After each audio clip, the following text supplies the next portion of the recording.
Shalom, salam sejahtera bagi kita semua. Kembali lagi dalam renungan harian kita. Mari Bapak Ibu kita memuji Tuhan dari Kidung Jemaat nomor 383. Sungguh indah kabar mulia.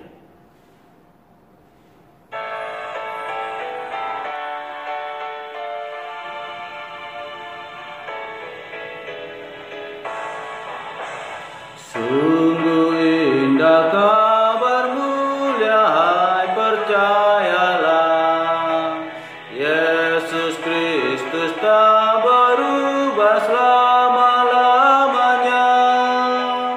Darahnya tetap menghapus dosa dan celah.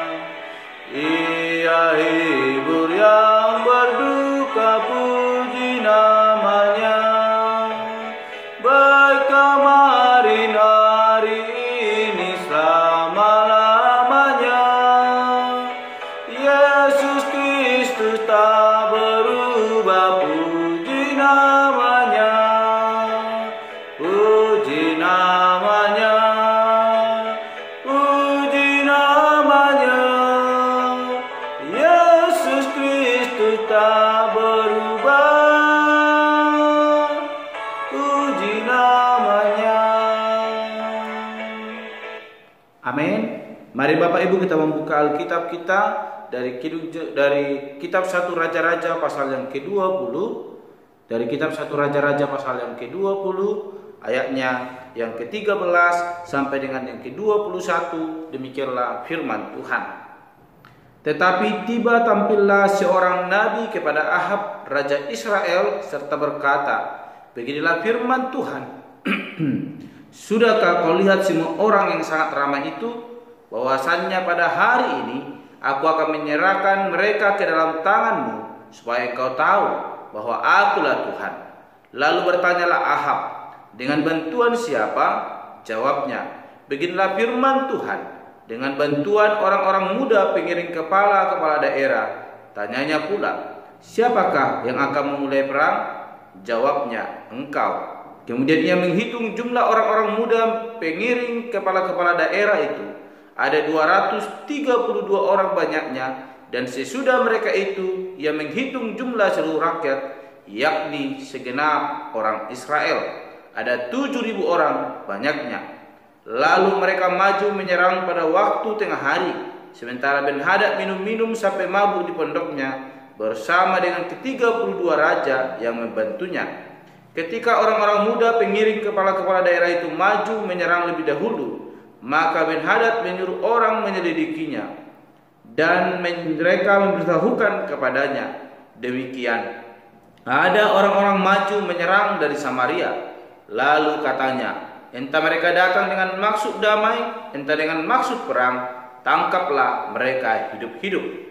Sementara itu keluarlah mereka itu dari dalam kota, yakni orang-orang muda pengiring kepala daerah dan juga tentara yang mengikuti mereka. Lalu mereka masing-masing membunuh lawan yang dihadapinya, sehingga orang Aram itu melarikan diri dan dikejar oleh orang Israel. Tetapi Ben-Hadad, raja Aram, dapat meluputkan diri dengan naik kuda beserta sejumlah orang berkuda. Juga raja Israel maju, lalu memusnahkan kuda dan kereta itu, dan mendatangkan kekalahan yang besar kepada orang Aram. Amin. Demikianlah firman Tuhan yang boleh kita bacakan hari ini, dan kita akan belajar bersama-sama mengenai firman Tuhan yang akan kita renungkan. Dan tema firman Tuhan hari ini adalah andalkan Tuhan. Sekali lagi, andalkan Tuhan.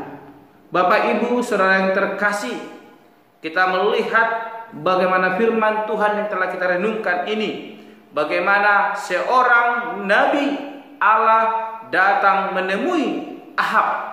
Kita mengetahui Ahab adalah seorang raja yang boleh memimpin Israel, namun dia berbuat curang, berlaku tidak benar di hadapan Tuhan, lebih daripada nenek moyangnya, melebihi Yerobeam, sehingga Allah tidak mengasihinya, membuat malapetaka terjadi di tengah-tengah bangsa itu. Namun hari ini kita akan melihat ada kebalikan dari apa yang terjadi di tengah-tengah bangsa Israel. Allah memberikan kemenangan kepada Raja Ahab yang seharusnya menerima penghukuman atas setiap perbuatannya yang tidak menyenangkan hati Tuhan. Namun kita melihat bagaimana kemurahan Allah dinyatakan di tengah-tengah bangsa Israel. Mengapa Allah harus mengasihi Raja Ahab dan memberikan kemenangan kepada Raja Ahab?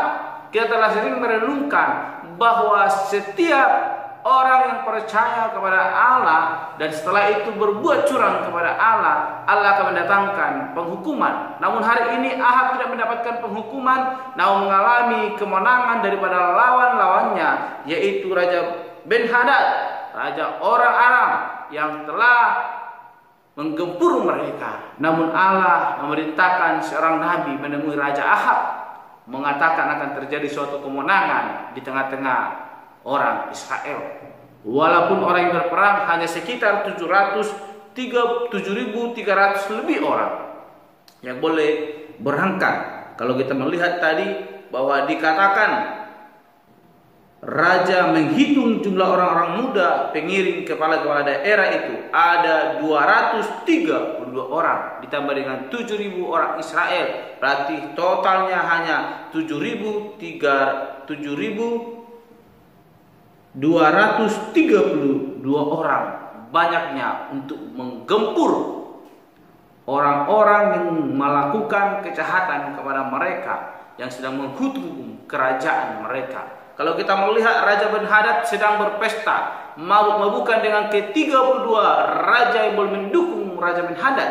Artinya Bapak Ibu, dalam satu kerajaan ini harus ada 33 raja yang harus mereka kalahkan. Namun Allah berkata bahwa mereka akan mengalami kemenangan, dan kemenangan itu terjadi atas kehendak Allah di tengah-tengah bangsa Israel. Namun saya katakan hari ini Bapak Ibu, sesuai dengan tema kita, andalkan Tuhan. Kita melihat Raja Ahab bukan lagi mengandalkan Tuhan. Dia orang yang tidak memiliki prinsip, yang senantiasa pelin-pelan mengambil keuntungan dalam setiap waktu. Ketika itu tidak menguntungkan dirinya, dia berani untuk meninggalkan Tuhan Allah. Namun kita melihat Allah masih mengasihi bangsa Israel. Itu semua bukan karena tidak ada alasan. Sekalipun Raja Ahab tidak lagi mengandalkan Tuhan, namun ada 7.000 orang yang mengandalkan Tuhan, yaitu orang-orang Israel yang telah bertobat datang kepada Tuhan Allah. Dan tujuan Allah memberikan kemenangan kepada Raja Ahab supaya dia boleh bertobat dan kembali kepada Allah. Bapak Ibu saudara terkasih, ketika kita mengandalkan Tuhan, ada suatu kemenangan besar boleh terjadi. Tuhan memerintahkan seorang nabi menjumpai Raja Ahab dan menyampaikan pesan daripada Allah. Dan ketika Ahab mendengarkan hal demikian, dia mengakui kedaulatan Allah dan dia percaya dan dia mau bertindak. Dan kemenangan itu terjadi dalam kehidupan Raja Ahab. Berarti dia masih melihat bagaimana pertolongan Allah yang telah terjadi pada nenek moyang mereka. Sehingga dia juga mau mendengarkan apa yang Tuhan katakan dan mau melakukan itu. Memang tidak disebutkan Bapak Ibu berapa lawan yang harus dihadapi oleh bangsa Israel. Namun ketika kita membaca ada satu raja dan 32 raja lagi sedang mabuk-mabukan. Berarti ada 33 raja Bapak Ibu yang akan mereka perangi. Berarti jumlahnya mungkin melebihi daripada bangsa Israel. Namun kita melihat kemenangan diberikan oleh Tuhan Allah. Karena apa? Allah telah berpihak kepada bangsa Israel. Semua terjadi karena mereka mengandalkan Tuhan Allah. Mereka berperang atas perintah Tuhan Allah dan seizin Tuhan Allah.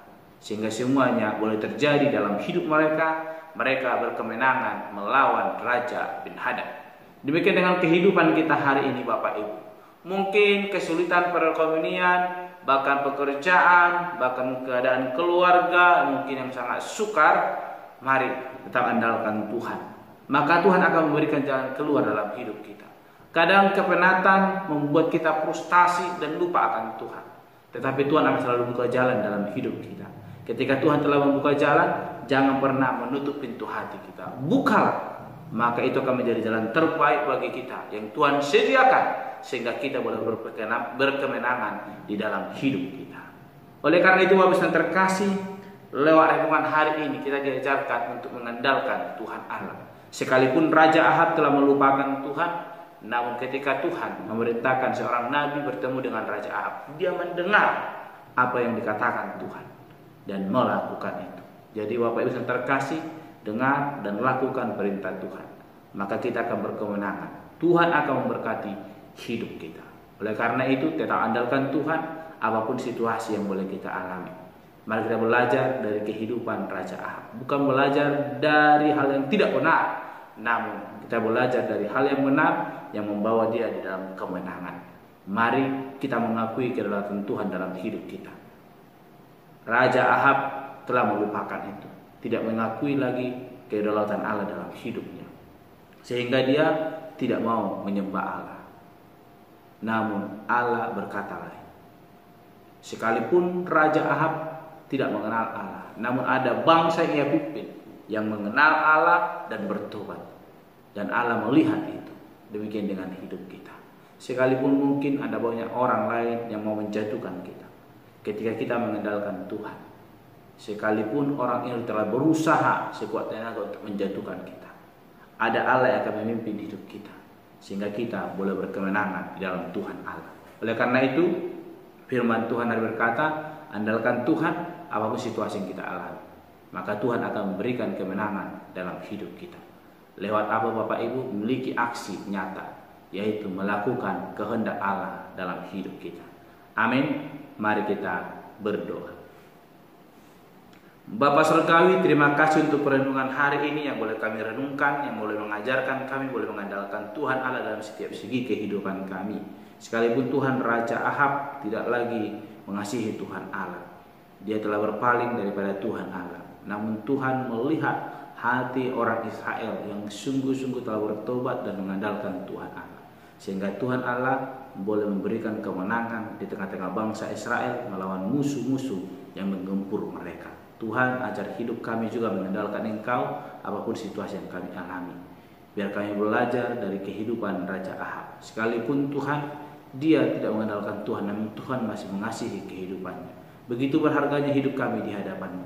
Oleh karena kami tidak menyia-nyiakan itu, kami tetap mengandalkan Tuhan Allah. Apapun situasi, kondisi yang boleh kami alami dalam hidup kami, kami tetap percaya dan terus memuliakan nama Tuhan Allah lewat hidup kami yang senantiasa melakukan kehendak-Mu. Dalam Tuhan kami berdoa dan mengucap syukur. Haleluya. Amin. Shalom Bapak Ibu. Tuhan Yesus memberkati.